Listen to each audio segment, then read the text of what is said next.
Hello guys, welcome back to my YouTube channel. So आज हम कलश विश्वास के एपिसोड में देखेंगे कि गांव में रवि देविका को डांटते हुए कहता है, एक बात तुम जरा ध्यान से सुन लो मेरी। फिर देविका कहती है हाँ। फिर रवि देविका को कहता है, अगर आज के बाद तुमने कभी भी शक किया या फिर अपने दिल में रवि के लिए कोई भी गलतफहमी पाली तो फिर देखना कि मैं तुम्हारे साथ क्या करता हूँ। फिर देविका रवि को कहती है, आई प्रॉमिस मैं ऐसा कभी कुछ नहीं करूंगी। फिर रवि देविका से पूछता है, और किया तो छोड़ूंगा नहीं। फिर देविका रवि को कहती है, वैसे बाई चांस मान लो कि अगर मैंने फिर तुम पर शक किया तो क्या करोगे तुम। फिर रवि देविका को कहता है, वो एक बात सुनो, अभी चाय पी लो चलो।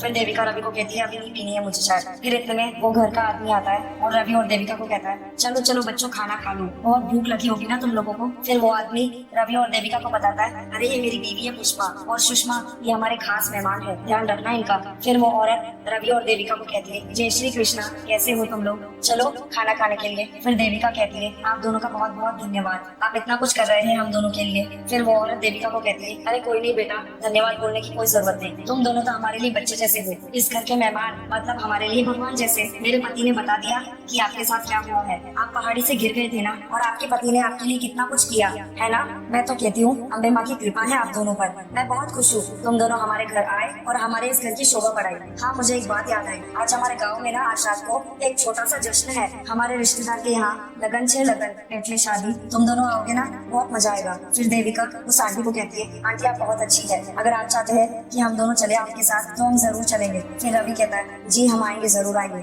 फिर वो औरत कहती है, अरे ये तो बहुत अच्छा है, चलो चलो तुम लोग खाना खा लो, हम अभी आते हैं खाना लेकर। उधर पहाड़ी में जानकी राजन घबराते हुए अपने मन में कहती है, हे अम्बे माँ प्लीज वो पर्स अंबिका का नहीं होना चाहिए, ऐसा नहीं हो सकता, मैं अपनी बच्ची को नहीं खो सकती। फिर रेखा चाची रोते हुए अपने मन में कहती है, हे अम्बे माँ अब और दुख सहने की शक्ति नहीं है मुझ में, अगर मैंने आपकी सच्ची भक्ति की होगी तो प्लीज माँ मेरी लाडो मेरे रवि को सही सलामत रखना, उन्हें कुछ मत होने देना, इतना उपकार करना मुझ पर। फिर साक्षी अपने मन में कहती है, ओ गॉड पता नहीं वो पर्स किसका है, जिसका भी हो मगर देविका दिखा ना हो। फिर इतने में कांस्टेबल पर्स लेकर आता है और कहता है, ये देखिए जानकी राजन, साक्षी और रेखा चाची, जैसे ही तीनों पर्स को देखते हैं। फिर साक्षी अपने मन में कहती है, ओ माय गॉड, जब दी जीजू के साथ अम्बा जी के मंदिर निकली थी तो उनके हाथ में तो यही पर्स था। फिर रेखा चाची भावुक होकर जानकी राजन को कहती है, जानकी जी आप चुप क्यों है। साक्षी, अरे कुछ कोई बोल क्यों नहीं रहा है, वो क्या रहा है, कोई मुझे बताएगा। फिर रेखा चाची साक्षी से पूछती है, साक्षी ये वही वाला बैग है ना जो लाडो मेरी घर से अम्बा जी के लिए चली, तो बोलना। फिर साक्षी रोते हुए कहती है, हाँ माँ। फिर कांस्टेबल कहता है, मैं आगे की फॉर्मेलिटीज पूरी करके आता हूँ। जानकी राजन सदमे में अचानक से नीचे गिर जाती है। फिर रेखा चाची जानकी राजन को कहती है, जानकी जी आप ऐसे क्यों बैठ गई, आपने जो सुना है वो झूठ है, ये सच हो ही नहीं सकता, मेरी लाडो मुझे ऐसे छोड़कर कहीं नहीं जा सकती। जानकी जी ये सच में झूठ है, मेरी लाडो कहीं नहीं जाएगी, उसे कुछ नहीं हुआ होगा, माता रानी ने हमेशा उसका साथ दिया है, आप भी देखिए, और मेरा रवि भी तो उसके साथ है ना, आप देखना वो उसे कुछ नहीं होने देगा, वो मेरी लाडो को सही सलामत रखेगा। आप सुन रही है ना, लाडो को कुछ नहीं हुआ, वो जिंदा है, वो बिल्कुल सही सलामत है, मैं कह रही हूँ ना आपको, मेरे बच्चों की इतनी खराब मौत नहीं हो सकती ऐसे। इतना बोल के रेखा चाची बुरी तरह रोने लगती है। फिर इतने में जानकी राजन के फोन पर किसी को कॉल आता है। जानकी राजन कॉल देख कर कहती है, अननोन नंबर, किसका हो सकता है। जानकी राजन जैसे ही कॉल पिक करती है और कहती है, हेलो। सामने से अंबिका कॉल पर कहती है, हेलो माँ मैं अंबिका, मैं बिल्कुल ठीक हूँ। जानकी राजन खुशी से कहती है अंबिका को कॉल पर, अंबिका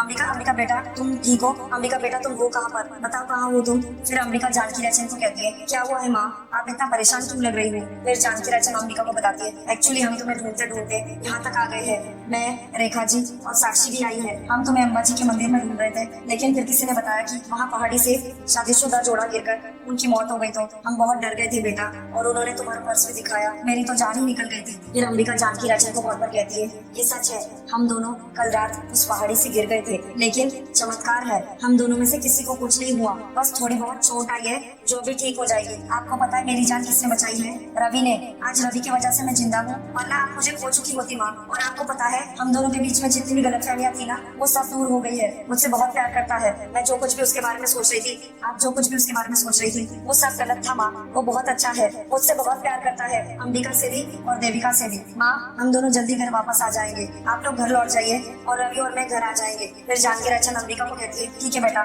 फिर रेखा चाची जानकी राजन को कहती है, जानकी जी एक बार प्लीज मुझे भी आवाज सुना दीजिए अंबिका की। फिर जानकी राजन रेखा चाची के हाथ में फोन देती है और कहती है, लीजिए। रेखा चाची अंबिका को रोते हुए कहती है, लाडो तू ठीक है ना, तू ठीक है ना, तुझे कुछ नहीं हुआ ना, और रवि तुझे पता है हम कितने परेशान हो गए थे, जान निकल गई थी हम सबकी। फिर अंबिका खुश होकर रेखा चाची को कहती है, यहाँ सब कुछ बहुत अच्छा है, आपके आशीर्वाद की वजह से रवि और मेरे बीच में सब कुछ ठीक हो गया है, आपका जिस पर भरोसा था ना वो सही साबित हुआ है। आपको पता है हम दोनों एक दूसरे से बहुत प्यार करते हैं और कभी भी अलग नहीं होंगे। आप गलतफहमियों को हम अपने बीच नहीं आने देंगे। चाची आप घर चले जाइए, मैं घर पर आकर आपसे मिलती हूँ। और वैसे साक्षी आपके पास ही है ना, एक बार उससे भी बात कराइए ना। फिर रेखा चाची कॉल पर अंबिका को कहती है हाँ हाँ कराती हूँ। फिर रेखा चाची साक्षी के हाथ में फोन दे देती है। साक्षी रोते हुए अंबिका को कहती है दी आप कैसी हो, कहाँ हो, ठीक तो हो ना दी। फिर अंबिका खुश होकर साक्षी को कहती है साक्षी डरने की कोई बात नहीं है, तुझे पता है सब कुछ ठीक हो गया है। मुझे ऐसा लग रहा है जैसे कि इससे बेहतर दिन मेरी जिंदगी में आ ही नहीं सकता। तू सही थी, तू अपने जीजू के बारे में बिल्कुल ठीक थी, वो कभी मेरे साथ कुछ गलत नहीं कर सकता। उसने बहुत प्यार किया था हमेशा से मुझसे, सिर्फ मैं ही उसके बारे में गलत सोचती रही। और तुझे पता है हम नीचे किसी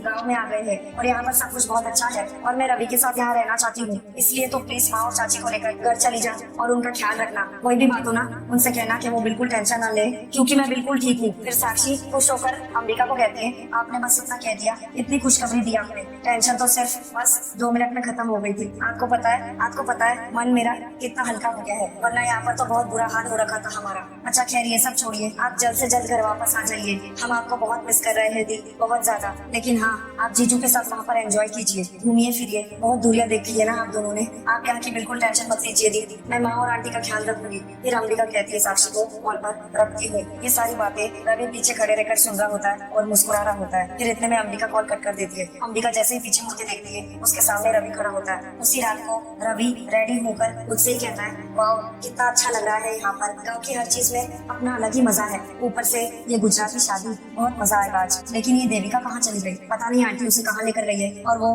गुजराती कपड़ों में कैसी दिखेगी। फिर इतने में देविका आ जाती है गुजराती कपड़ों में। रवि जैसे देविका को देखता है उसकी आंख फटी की पटी रह जाती है। रवि देविका को एकटक देखे ही जा रहा होता है। फिर देविका चुटकी बजाती है। फिर इतने में रवि को होश आता है। फिर देविका रवि से पूछती है रवि क्या हुआ, मैं अच्छी नहीं लग रही हूँ क्या। फिर रवि कहता है देविका को नहीं एक्चुअली तुम बहुत ज्यादा खूबसूरत दिख रही हो। तभी तो मेरे होश उड़ गए। फिर देविका रवि से पूछती है सच कह रहे हो। फिर रवि देविका को कहता है सच्ची। फिर देविका रवि को बताती है मुझे पता है मैं जरा मोटी लग रही हूँ ना। फिर रवि देविका को कहता है नहीं बिल्कुल भी नहीं, तुम तो बहुत अच्छी दिख रही हो। वैसे पिछले जन्म में तुम गुजराती थी क्या, मेरा मतलब है कि तुम इतनी अच्छी दिख रही हो कि एक सेकेंड मेरे पास कुछ है लेकिन कुछ यहाँ पर है नहीं, आई थिंक ये फूल गुजराती फूल। फिर देविका कहती है रवि को ये फूल। फिर देविका रवि को कहती है थैंक यू, अभी ने वापस रख दो। फिर रवि देविका को कहता है वापस क्यों। फिर देविका रवि को कहती है हाँ मैं तैयार हूँ। फिर रवि देविका को कहता है इससे ज्यादा बेइज्जती मैंने फूलों की कभी बर्दाश्त नहीं की। फिर देविका रवि से पूछती है वैसे एक बात कहो, तुम भी काफी अच्छे लग रहे हो, आई मीन ऐसे कुर्ते पजामे में। फिर रवि कहता है सच्ची। फिर देविका रवि को कहती है हाँ जब हम वापस घर जाएंगे ना मुझे तो लगता है तुम्हारी सारी शर्ट्स पैंट्स जीन्स जैकेट्स वो सब तुम्हें डोनेट कर देने चाहिए, तुम्हें ऐसे ही कपड़े पहन के रहना चाहिए हमेशा, बहुत अच्छे लगोगे। फिर रवि देविका को कहता है सच्ची कह रही हो, तुम सच बोल रही हो। फिर देविका रवि को कहती है हाँ झूठ क्यों बोलूंगी। फिर रवि देविका को कहता है वैसे ये आइडिया बुरा नहीं है और मेरा तो दिल कर रहा है कि हम दोनों ना यहीं पे रह लेते हैं, मतलब हम लोग यहाँ पर अपनी एक नई दुनिया बसाते हैं। वैसे भी मुझे इस गाँव में बहुत मजा आ रहा है, मतलब कितना सुकून और कितनी शांति है। और तुम्हें पता है मैं सोच रहा था कि मैं सुबह पता नहीं आसपास खेत वेत तो नहीं है। फिर देविका रवि को कहती है लकड़ी काटने जाओगे। फिर रवि कहता है हाँ। फिर रवि देविका को कहता है तुम मेरे लिए खाना लेकर आओगी। फिर देविका रवि को कहती है प्याज और रोटी। फिर रवि देविका को कहता है उसके बाद मैं तुम्हें साइकिल पर अपने आगे बिठाकर, आइडिया बुरा नहीं है, एक काम करते हम यही रुक जाते हैं। फिर देविका रवि को कहती है काश ऐसा हो पाता रवि, लेकिन तुम्हें पता है ना अपनों से दूर रहना कितना मुश्किल है। और वैसे भी सच कहूँ तो मुझे गाँव और यहाँ के लोग बहुत पसंद है, देखो ना कितना सुकून है, कोई प्रॉब्लम नहीं है, सब लोग इतने अच्छे से बात करते हैं, इतने अच्छे से रहते हैं। एक छोटी सी दुनिया है लेकिन वहाँ पर हमारे घर वाले हैं, हमें उनके साथ भी तो रहना है, लेकिन हम एक काम कर सकते हैं। फिर रवि पूछता है क्या। फिर देविका रवि को कहती है वैसे भी मुझे अम्बे माँ के दर्शन करना बहुत पसंद है, तो हम एक डील कर लेते हैं कि हम यहाँ पर हर थोड़े दिन बाद यहाँ आया करेंगे अम्बे माँ के दर्शन करने के लिए और अंकल आंटी से भी मिलने। देखो ना अंकल आंटी बहुत अच्छे हैं, हम दोनों तो उनके कुछ भी नहीं लगते, फिर भी इतना सब कुछ कर रहे हैं हमारे लिए, इतना प्यार दे रहे हैं। और तुम्हें पता है मुझे तैयार भी आंटी ने किया है खुद अपने हाथों से, ये उनकी साड़ी है। फिर रवि देविका को कहता है वाह ठीक है, वैसे ही आइडिया इतना भी बुरा नहीं है, मेरा मतलब है यहाँ आना हर साल और यहाँ पर रुक जाना, लेकिन एक शर्त पर। फिर देविका रवि को कहती है क्या बोलो। फिर रवि देविका को बताता है अगली बार हम पहाड़ से कूद कर नहीं आएंगे। हाँ तुम्हें पता है मेरी कमर टूट गई, तुम्हें पहाड़ से यहाँ तक उठाते लेकर अभी तक दर्द हो रहा है मेरे। फिर देविका रवि को कहती है एक सेकंड, तो तुम ये कहना चाहते हो कि मैं मोटी हूँ इसलिए तुम्हारी कमर में दर्द हो गया। फिर रवि कहता है नहीं एक्चुअली तुम मोटी नहीं हो। फिर देविका गुस्से से रवि को कहती है अभी तो तुमने मुझे कहा कि मैं मोटी नहीं हूँ। फिर रवि देविका को कहता है अरे बाबा मैं कह रहा हूँ ना वो कपड़े एक्चुअली भारी है, मतलब कपड़ों का वेट ज्यादा है, तुम मोटी नहीं हो, तुम तो एकदम। फिर देविका रवि को कहती है वैसे भी अगर मैं मोटी हूँ तो भी कोई प्रॉब्लम नहीं है, क्योंकि प्यार में थोड़ी बहुत कुर्बानी देनी पड़ती है, everything is fair and love. फिर रवि देविका को कहता है देखो मेरी जान एक बात बताऊँ, मैं तुम्हें पाने के लिए ना कुछ भी कर सकता हूँ, मेरा मतलब है कि 4 किलोमीटर का सफर मैं तो तुम्हें हिमालय पर्वत से उतार के वापस नीचे। फिर इतने में देविका का पल्लू खिसक जाता है। देविका रवि को कहती है छोड़ो मुझे। फिर देविका रवि को कहती है वो आंटी ने शायद मुझे तैयार किया है ना, तो शायद मैं उनसे जाकर ठीक करवा लेती हूँ। फिर रवि देविका को रोकते हुए कहता है अरे मेरी प्यारी कचकच, तुम्हारा पति यहाँ पर है, फिर तुम्हें आंटी की क्या जरूरत है, मुझे मौका दो, देखो मैं कितने आराम से और प्यार से करता हूँ। मेरा मतलब है कि तुम मेरी पत्नी हो, शादी की है, मेरा तो हक बनता है ना। मेरा मतलब है कि अगर तुम मुझे परमिशन देती हो तो मैं भी ठीक कर सकता हूँ, एकदम प्यार से। हाँ, तुम्हारी खामोशी कह रही है कि तुम चाहती हो कि मैं ठीक करूँ। हाँ, फिर देविका मान जाती है। फिर रवि देविका की साड़ी का पल्लू ठीक करता है। रवि साड़ी का पल्लू ठीक कर रहा होता है और देविका प्यार भरी नजरों से रवि की तरफ पीछे मुड़ के देखती है। फिर देविका भावुक होकर रवि के गले लग जाती है। रवि भी देविका को गले लगा लेता है। उसी रात शादी के फंक्शन में देविका और रवि भी आते हैं उसी अंकल और आंटी के साथ। फिर वो आंटी इंट्रोडक्शन करवाती है, ये रवि है और ये देविका उसकी पत्नी। फिर वो आंटी रवि और देविका को बताती है ये हमारे खास मेहमान है। फिर वो अंकल कहता है बहुत ही अच्छे हैं ये दोनों। फिर वो अंकल उस आदमियों को बताता है रवि और देविका के बारे में, ये तो हमारा सौभाग्य है कि ये हम दोनों के घर में पता रहे। फिर वो आंटी दूसरे लोगों को बताती है और पता है ये रवि और देविका एक दूसरे से बहुत प्यार करते हैं। मैं तो कहती हूँ आप लोग भी भगवान से प्रार्थना करो कि आप लोग इनके जैसे बनो। अरे तुमको क्या बताओ, इन दोनों की जोड़ी तो पूरी दुनिया में बेस्ट है। अरे तुम लोगों को पता नहीं है, ये दोनों पहाड़ी से गिर पड़े थे फिर भी बच गए। मैं तो कहती हूँ अम्मा माँ की कृपा है इन दोनों पर, और ये शादी में आए हैं ना तो ये शादी भी जरूर सफल होगी। अरे मैं तो तुम दोनों को कहती हूँ इन दोनों को पैर छुओ और इनका आशीर्वाद दो ताकि तुम्हारा भी बंधन है ना मजबूत बनेगा। रवि ने तो क्या क्या नहीं जतन किया अपनी बीवी को बचाने के लिए। अरे ये लोग जब हमारे घर आए थे ना तो बाप रे बाप, इन दोनों की हालत बहुत खराब थी। फिर रवि ने देविका का इतना ख्याल रखा ना कि एक दिन में ठीक हो गई। ये पति पत्नी हमारे लिए एक मिसाल है। ये हमें सिखाते हैं कि जिंदगी में सुख दुख तो आते रहते हैं, लेकिन हम एक दूसरे पर विश्वास करें और एक दूसरे का साथ निभाएं तो हर मुसीबत आसान हो जाती है। होटल में जानकी राजचंद रेखा चाची को कहती है सॉरी रेखा जी, इतनी कोशिश करने के बाद भी यही एक कमरा मिला है। लगता है इस होटल में पहले से बुकिंग हो चुकी थी, लेकिन मैनेजर ने कहा है कि एक एक्स्ट्रा बेड लगवा देंगे, प्लीज आज का दिन मैनेज कर लीजिएगा। फिर रेखा चाची जानकी राजचंद को कहती है अरे इसमें एडजस्ट करने वाली क्या बात है, ये तो और भी अच्छा है, उसी बहाने हम तीनों इकट्ठे तो रहेंगे। फिर साक्षी कहती है हाँ आंटी, बस एक ही रात की तो बात है, उसके बाद तो हमें अम्बाला तो जाना ही है ना वापस। फिर रेखा चाची भावुक होकर कहती है वैसे हमारा कल जाना जरूरी है, मेरा मतलब है जब हम यहाँ तक आ गए हैं तो क्यों ना लाडो रवि को उस गाँव में जाकर मिल ले, एक नजर दोनों को देख ले। माना है कि उन दोनों ने कहा है कि वो बिल्कुल सही सलामत है, पर इसका मतलब ये तो नहीं ना कि हमको उनको जाके मिलना नहीं चाहिए। क्या पता उनको कहीं चोट लगी हो, वो दोनों हमसे कहीं छुपा रहे हो। मैं कब से आपको ये बात समझाने की कोशिश कर रही हूँ पर आप दोनों है कि मेरी बात ही नहीं मान रही। फिर जानकी राजचंद रेखा चाची को कहती है रेखा जी मैं आपके जज्बात समझती हूँ,